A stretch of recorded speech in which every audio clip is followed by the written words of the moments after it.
October the 2nd, 2023, I posted 4,095 to the Anachronisms blog. It's called Staggering Stagnation, which sounds quite expletive and a bit like suffering succotash. Only I'd imagine it is way worse, though Yosemite Sam might disagree. Did he not at least have a job? It appears that he sometimes did, as a prison guard on occasion, and at other times as a police officer, but mostly he was just a cantankerous gunslinger, I'd say. More of an outlying outlaw, right? There's a thought. I think my pacifism is something of a hallmark, but who even knows me, especially these days? And even those who ever did, well, would they even have a clue about my pacifism? Would they think it another delusion?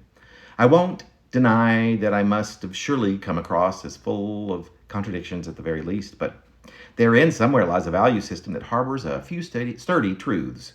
Surely? That has to be the case, or at least I'd argue interminably at least.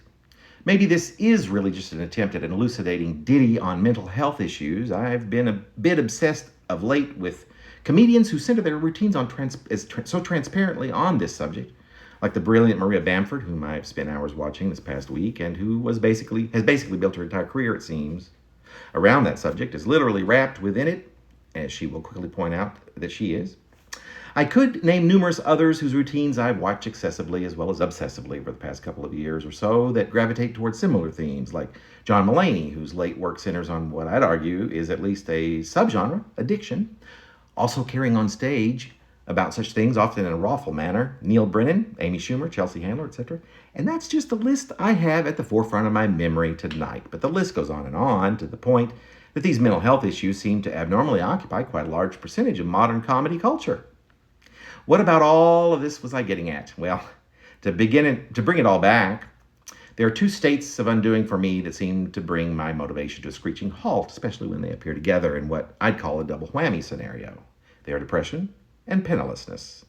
It's not as if they don't already have a codependent relationship with each other, as well as a bit of a chicken-egg conundrum going on, but it's very clear to me that when either, or especially when both, rear their ugly heads, there's nothing that I can count on more than finding myself losing my mojo slowly down into a lethargic creep, if not shutting down entirely.